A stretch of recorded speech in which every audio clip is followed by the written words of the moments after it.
Bəzi adlar var ki, onları eşidəndə dövlətlər belə ayağa qalxır. Bəzi insanlar var ki, bir tək silahla yox, qorxu ilə idarə edirlər. 1970-80-ci illərdə Avropada bir ad çəkilirdi. Hava limanları bağlanırdı, qatarlar dayandırılırdı, nazirlər qorunurdu. Bu ad Çaqqal Karlos idi. Əsl adı İliç Ramirez Sanchez. Bir vaxtlar tələbə, sonra isə onlarla qətlin, bombalamanın və girov əməliyyatının müəllifi. Bu video onun kim olduğunu yox, nələr etdiyini danışır. 1949-cu ildə Venezuelada doğulan Carlos ideologiya ilə böyüdü. Atası fanatik kommunist idi və uşaqlarını inqilabçı kimi yetişdirmək istəyirdi. Carlos üçün dünya uşaqlıqdan iki yerə bölünmüşdü. Düşmənlər və mübarizə aparanlar. Bu düşüncə onun sonunu hazırlayan ilk addım idi. SSR-də oxuduğu dövrdə Carlos silahlı mübarizəni eğitim sayan çevrələrə girdi. Partlayıcılar və silah istifadəsi öyrəndi. Radikal, solçu və Fələstinli qruplarla əlaqə qurdu. Burada o artıq qərar vermişdi. Mən sözlə yox, qanla danışacağam.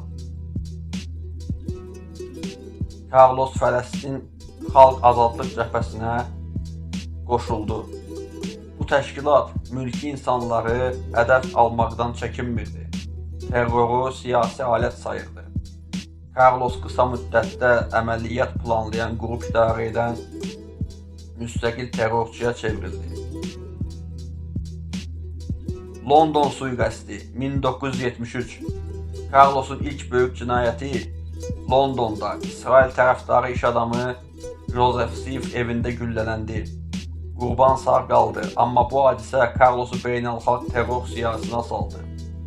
Qərb kəşfiyyatlarını onun arxasınca saldı. Ardından Paris qətliamları 1975. 1975-ci ildə Parisdə iki Fransa kəşfiyyatçısı, bir mülki şəxs Carlos tərəfindən yerindəcə öldürüldü. Bu hadisə Fransa tarixində dönüş nöqtəsi oldu. Carlos artıq dövlət düşməni idi. OPEC girov əməliyyatı Viyana 1975. Carlos'un ən məşhur və ən qanlı əməliyyatı OPEC toplantısı zamanı 60'dan çox girov götürdü, 3 nəfər öldürüldü, təyyarə qaçırıldı.